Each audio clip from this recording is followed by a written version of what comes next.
Assalamualaikum warahmatullahi wabarakatuh. Teman-teman, di sini kami dari kelompok 18 akan menjelaskan mengenai implementasi Al-Uqud Al-Muraqabah dalam pasar modal. Di sini saya Winnie Ayuni sebagai moderator dan pemateri yang pertama, dan rekan saya Safaatun Nurjana sebagai pemateri yang kedua. Nah, untuk pemateri yang pertama akan saya sampaikan sendiri mengenai Al-Uqud Al-Muraqabah dan pasar modal. Paparan yang pertama yaitu mengenai Al-Uqud Al-Muraqabah dan pasar modal. Al-Uqud yang berarti mengikat, menyambungkan, dan menghubungkan. Sedangkan dalam hukum Indonesia disebut juga dengan perjanjian. Sedangkan Al-Muraqabah secara etimologi yang berarti mengumpulkan dan menghimpun. Sedangkan dalam bahasa Indonesia disebut juga dengan multi-akad. Multi-akad yang berarti adalah akad ganda ataupun akad yang lebih dari satu. Menjelaskan mengenai macam-macam al-uqud. Yang pertama adalah akad bergantung. Akad bergantung atau akad bersyarat merupakan sesuatu yang dihadapkan jika keduanya saling menghadapkan kepada yang lain. Jadi akad dalam bentuk kedua ini merespon akad pertama. Jadi mereka dikatakan sebagai akad bergantung atau akad bersyarat. Yang kedua adalah akad terkumpul, di mana multi akad ini terhimpun dalam satu akad. Untuk yang ketiga adalah akad berlawanan. Kenapa disebut akad berlawanan? Karena mengandung hal yang berlawanan. Contohnya itu seseorang berkata sesuatu. Nah, lalu seorang itu berkata suatu hal yang lain lagi.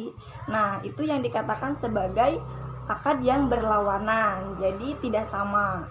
Lalu yang keempat adalah akad berbeda. Akad berbeda itu adalah suatu akad yang memiliki perbedaan diakibatkan hukum di antara keduanya.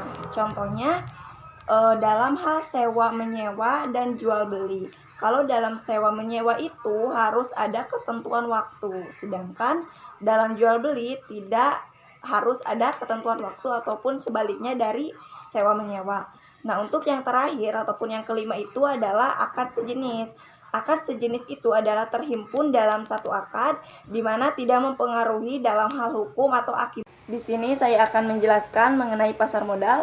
Mungkin teman-teman sudah sering mendengar istilah dari pasar modal ataupun sering dijelaskan dalam mata kuliah. Nah, di sini saya akan menjelaskan secara umumnya apa itu pasar modal. Pasar modal merupakan suatu sistem yang terorganisasi di mana di dalamnya itu terdapat bank-bank komersial serta lembaga perantara di bidang keuangan dan surat-surat berharga yang beredar.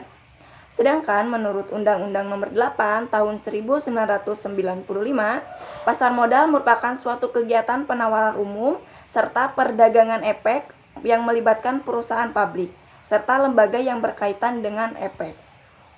Nah, pasar modal ini memiliki peran yang sangat penting dalam perekonomian karena dia memiliki dua fungsi. Fungsi yang pertama adalah sebagai sarana bagi pendanaan usaha, yang kedua adalah sebagai sarana perusahaan untuk mendapatkan dana dari masyarakat bermodal ataupun investor.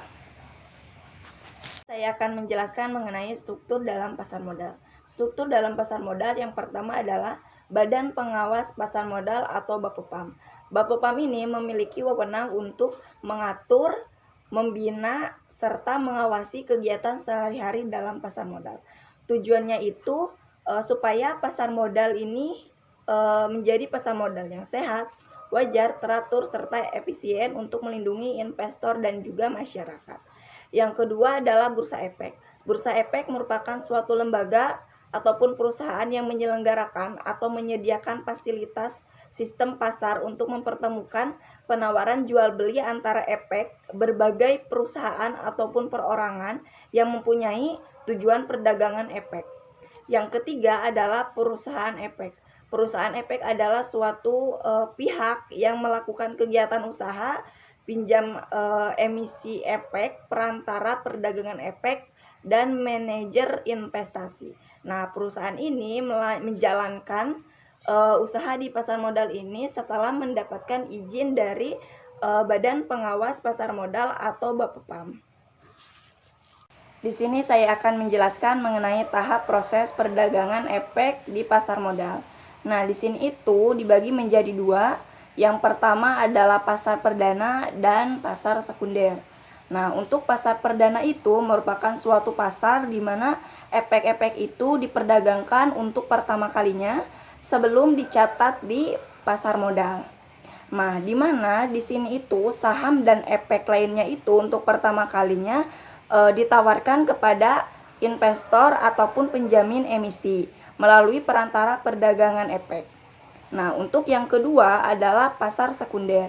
Pasar sekunder merupakan suatu tempat di mana penjual dan pembeli datang secara bersama-sama untuk memperdagangkan sekuitas yang teratur melalui harga yang jelas bagi pihak antara penjual dan pembeli untuk memudahkan transaksi antara penjual dan pembeli. Nah, pasar modal merupakan suatu pasar di mana di dalamnya itu ada pasar sekunder. Nah, pasar sekunder adalah penjualan setelah selesainya pasar perdana. Kenapa? Karena di dalam pasar sekunder ini menjual surat-surat berharga setelah melewati pasar perdana. Selanjutnya untuk pemaparan yang kedua akan disampaikan oleh rekan saya, Saudari Safaatul Nurjanah. Kepadanya dipersilakan. Baik, di sini saya akan melanjutkan pemaparan materi yang sebelumnya telah dipaparkan oleh rekan saya, yaitu Teh Winnie. Nah, di sini saya akan menjelaskan mengenai implementasi Al-Uqud Muraqabah dalam pasar modal. Nah, tentunya kita telah mengetahui ya, apa itu Al-Uqud Muraqabah dan apa itu pasar modal. Sebelumnya, saya akan menyinggung sedikit mengenai Al-Uqud Muraqabah.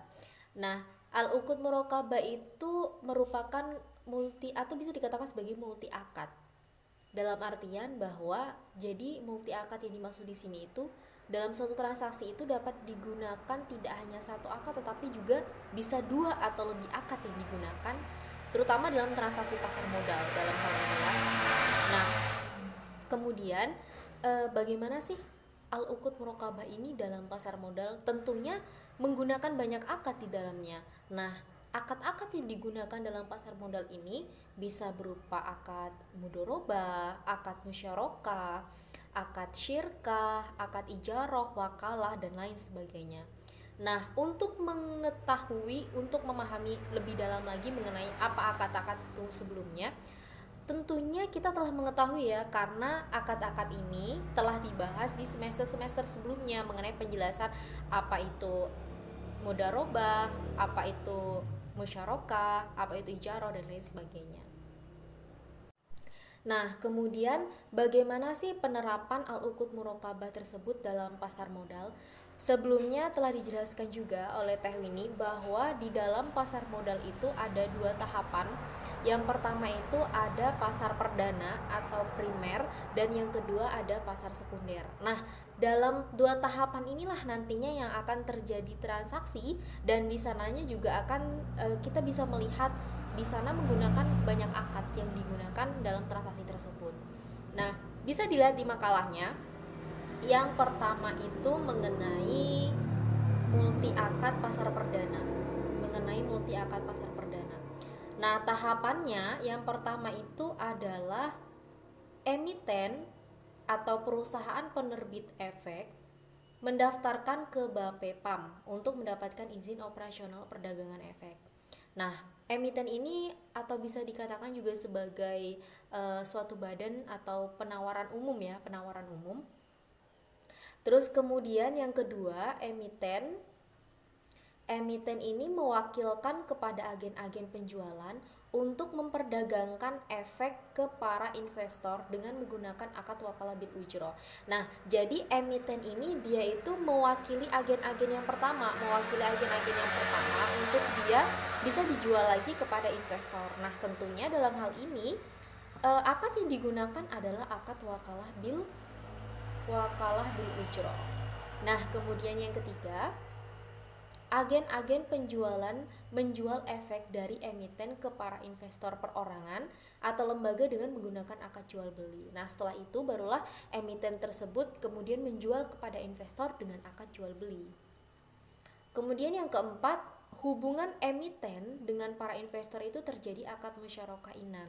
Jadi hubungannya itu hubungan antara emiten dengan investor itu terjadi Akad musyarakah inan. Nah, akad musyarakah inan atau bisa dikatakan sebagai syirkah inan itu artinya adalah perkongsian. Jadi mereka itu melakukan perkongsian yang mulanya awalnya sama-sama memberikan modal gitu. Dan kemudian yang kelima, bagi hasil antara emiten dengan investor sesuai dengan besar kecil saham dan kinerja. Nah, tentunya dalam masalah pembagian hasil itu sesuai dengan kesepakatan bersama. Kemudian kita lanjut lagi. Yang kedua yaitu tahapan dari pasar sekunder. Nah, bisa dilihat di makalahnya. Nah, di situ ada keterangannya. Yang pertama, emiten atau penerbit saham obligasi dan lain-lain mendaftarkan atau mencatatkan efek ke PT Bursa Efek. Nah, jadi di sini yang melakukan pendaftaran itu emiten. Kemudian setelah itu emiten mewakilkan kepada perusahaan efek untuk memperdagangkan efek di pasar modal.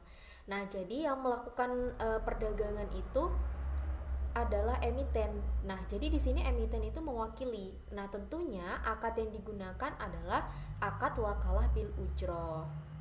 Nah, kemudian terjadi akad jual beli saham.